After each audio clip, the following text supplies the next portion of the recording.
Welcome to Hey, it's Carly Rae's Book Club. This is Book Hour, where authors will talk their latest novels, reveal their writing process, and play some fun book games. I'm your host, Carly Rae.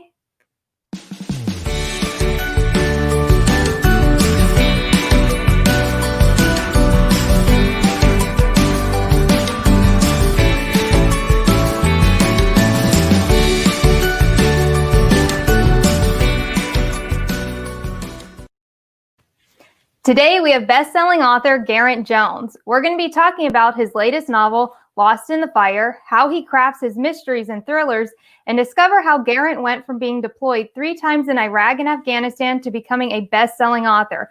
Plus, we are going to see how well Geraint knows his facts on the British Army and see if his life was made into a movie, which actor he would pick to play himself. We'll dive in right after this.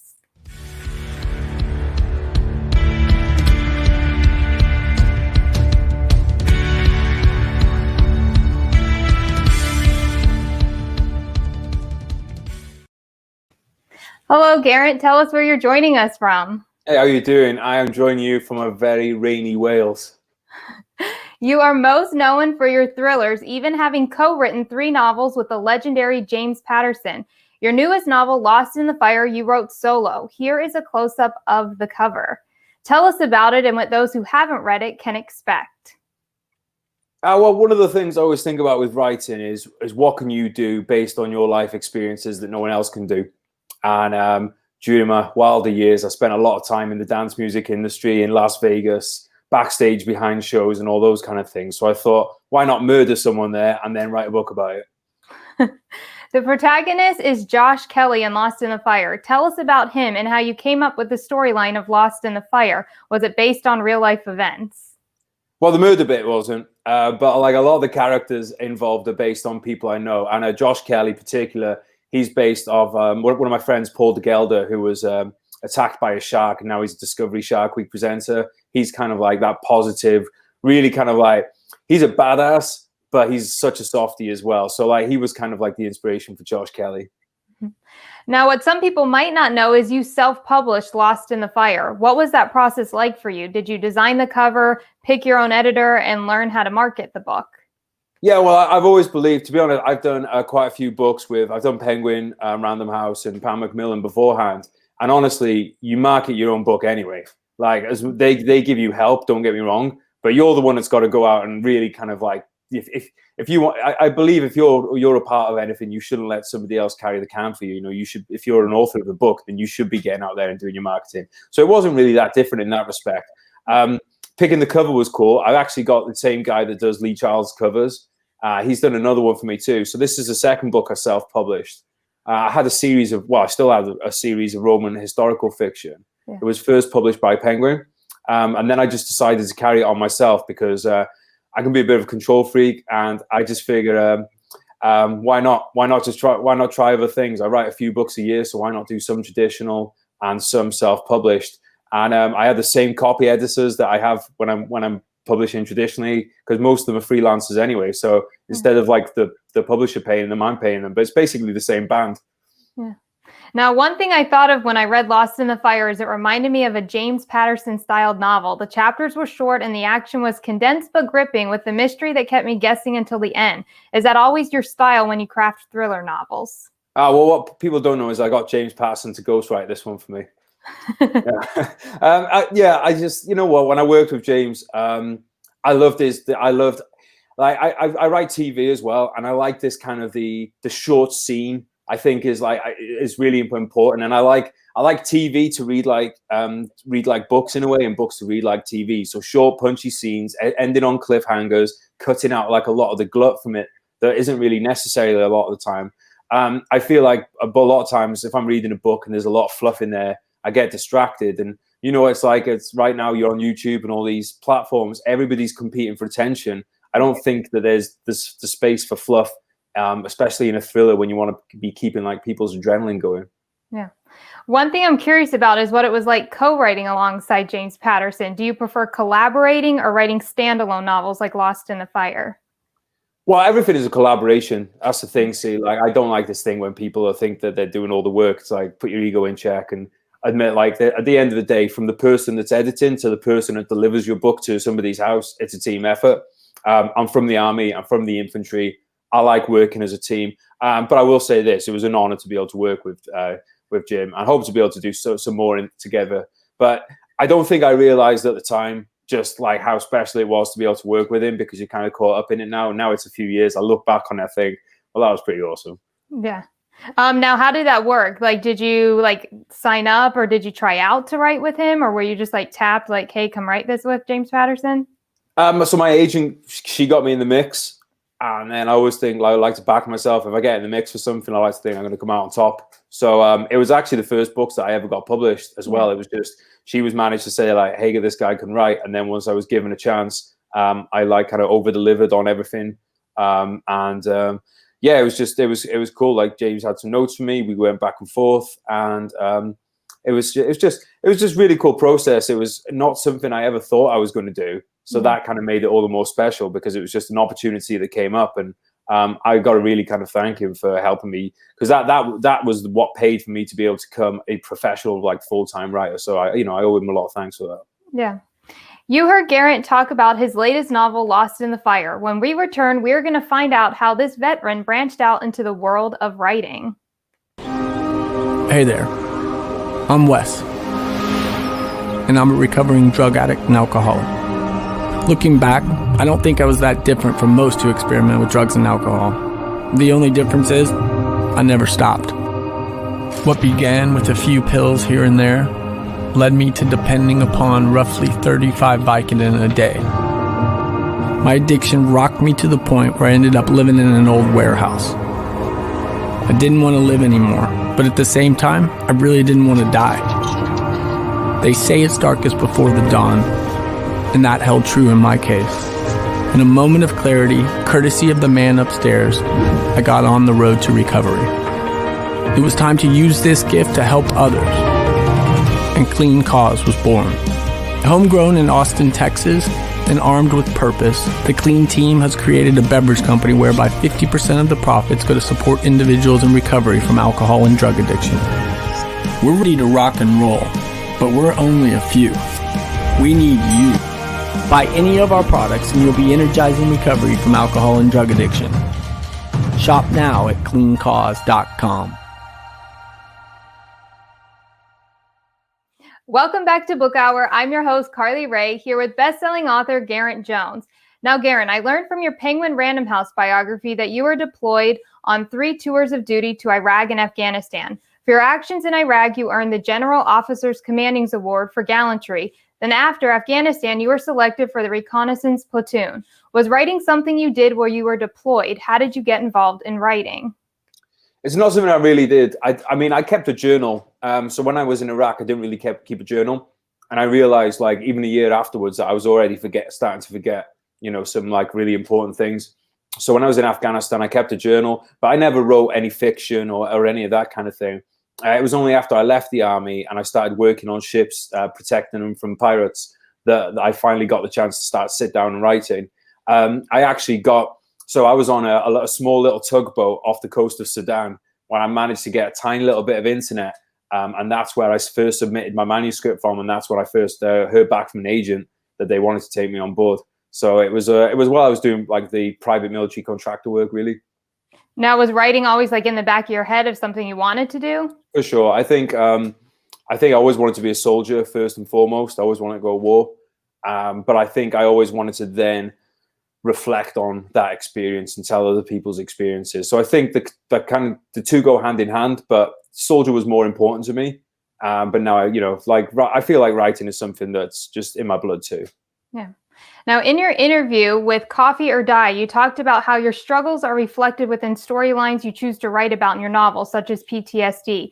Do you think your experience in combat is what made you be able to write such gripping novels?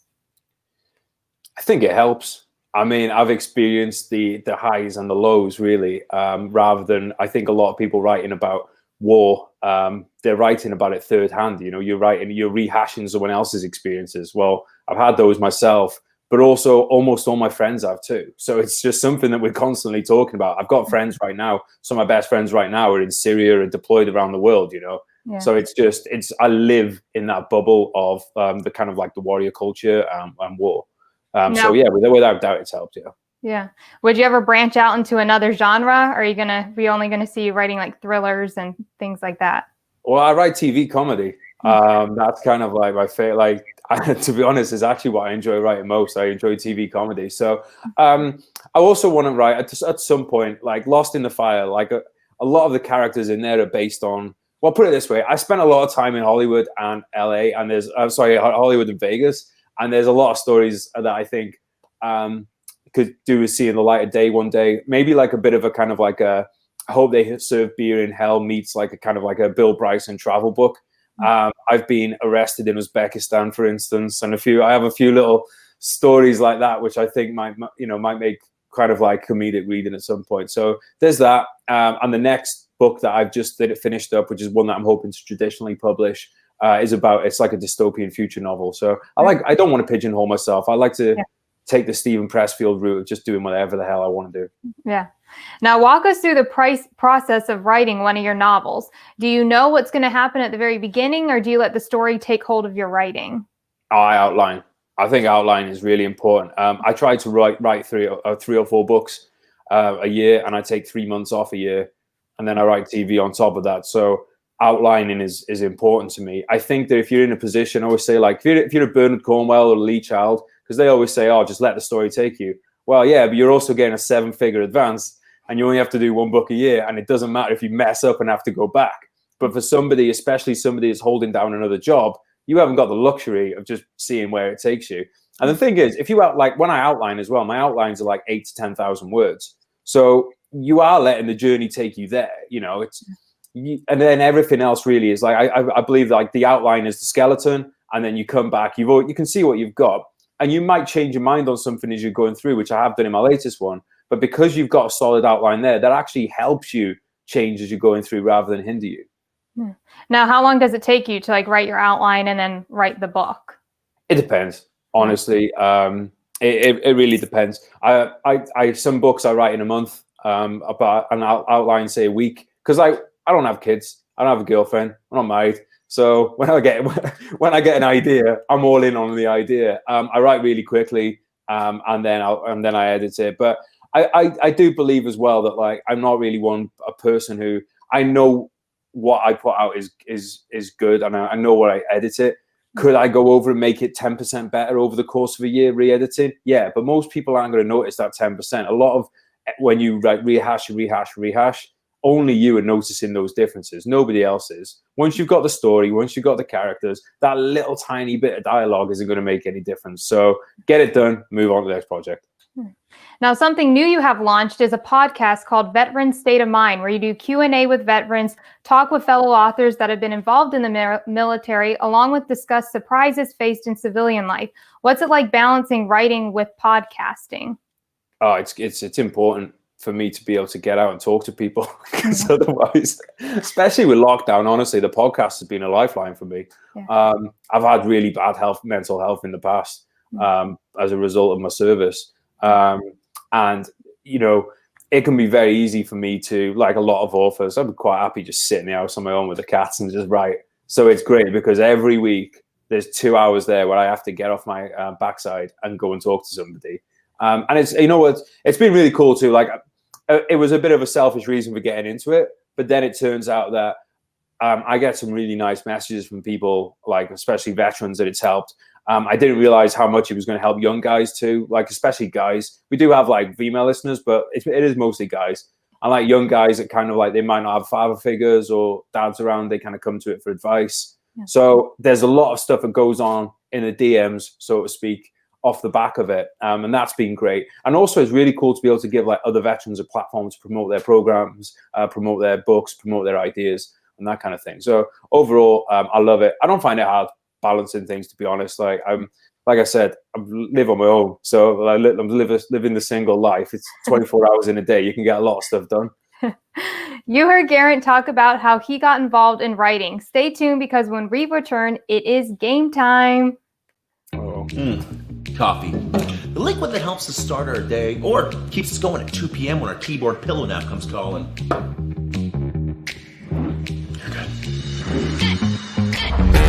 At Fire Department Coffee, we know how important it is to you that your coffee tastes great. Because let's face it, when you're choking down 8 to 10 cups of bean juice a day running back-to-back calls, or just trying to keep your wits together while your well-behaved children tug at every last strand of your sanity,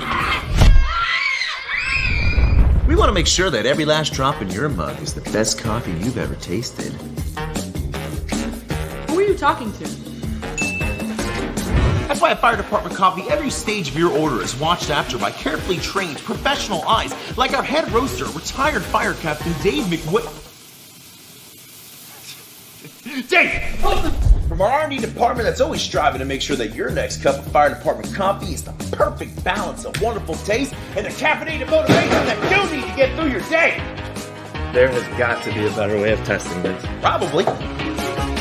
Making sure that you get your orders delivered to you as quickly and affordably as possible. Hey, Doris, you know you're the only lady I hand deliver to. Oh, thank you, Jason. I was wondering if you could help me. I think my cat is stuck in the attic again.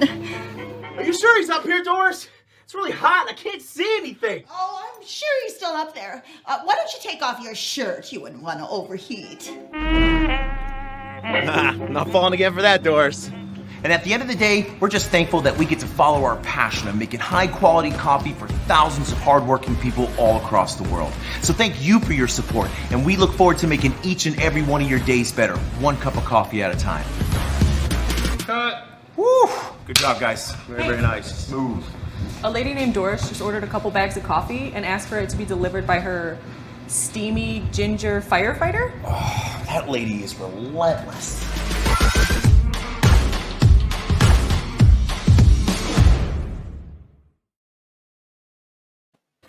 Welcome back to Book Hour. I'm your host, Carly Rae, here with bestselling author Geraint Jones. Today, we're going to see how well Geraint knows his facts on the British Army by playing a game of trivia. Geraint, are you ready? Oh, I guess. Okay, let's embarrass myself. Come on. All right. The first one is, when was the first British Standing Army formed? Oh, I don't know. It's going to be sometime in the 1600s. No idea. 1661. So you were That's close. not bad. I was within 100 years. The second one is, what two words are written on a Victorian cross medal? No idea. For valor. I was going to say for courage. That was at the tip of my tongue. I can't say I ever had one of those. All right, let's see. Number 3. Which is the most senior regiment of foot guards in the British Army? It's either the Coldstream Guards or the Grenadier Guards. Oh, The Grenadier Guards. Ding, ding, ding. There we go. Okay, I'll take that. All right. British soldiers are often referred to as Tommies, particularly during the First World War. From which mythical British soldier is this nickname derived from? I know this one. Tommy Atkins. Yes, ding, ding, ding. So you got 2. All right, the last one is, in what year after the Second World War was national service abolished?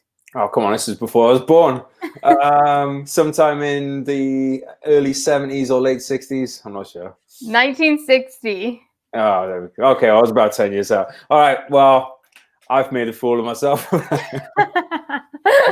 All right. Well, you got 2 out of 5. Is it not a bonus one? Is it? Come on, I need the bonus one to make up for it. I don't have a bonus one. Okay. No. You can come up with one and then you'll know the answer. Okay, well, I'll take it. 2 out of 5. I mean, I'll have to do better next time. Well, now we're going to play for the first time on Book Hour a game called Table Topic with questions from bookconversationsworld.com. So I'm going to ask you 5 questions and you're going to answer them. Okay. All right. The first one is, would you sign up to be a colonist on another planet if it meant you would never be able to return to Earth? No. Hell no. Hell no. Not unless we find some pretty great planets out there. I really like this planet. I'm not sold on going up to Mars. It's just dust.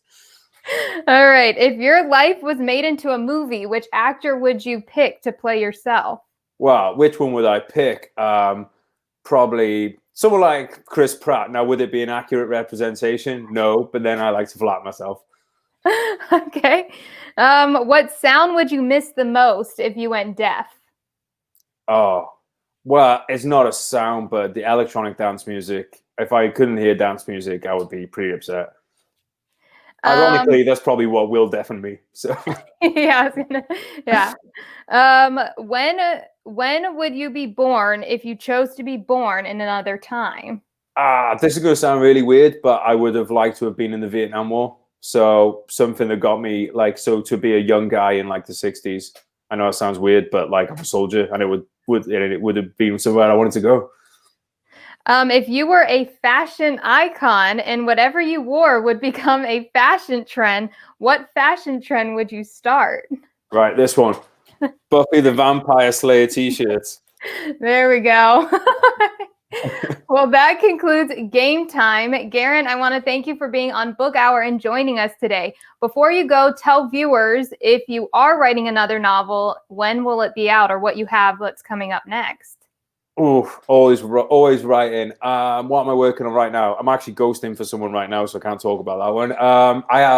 I hope we'll be putting out a book with a traditional publisher, the Dystopian Future book. Hopefully we'll be putting that out next year. And I am about to launch a Kickstarter for my next self-published book, which will be the next installment in my romance series. And that's called Traitor, which is an exclusive to the CarlyRae Book Hour.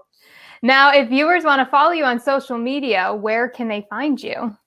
At Veteran State of Mind for the podcast, Okay. and at GRJ Books on social media, Instagram. Mostly use Instagram, really. Twitter's a bit too nasty for me. People are mean. Now, all of Geraint's social media handles are in the description below. Geraint, thank you so much for being on Book Hour. And for those watching, I hope you have a great day. Thank you. Enjoyed it.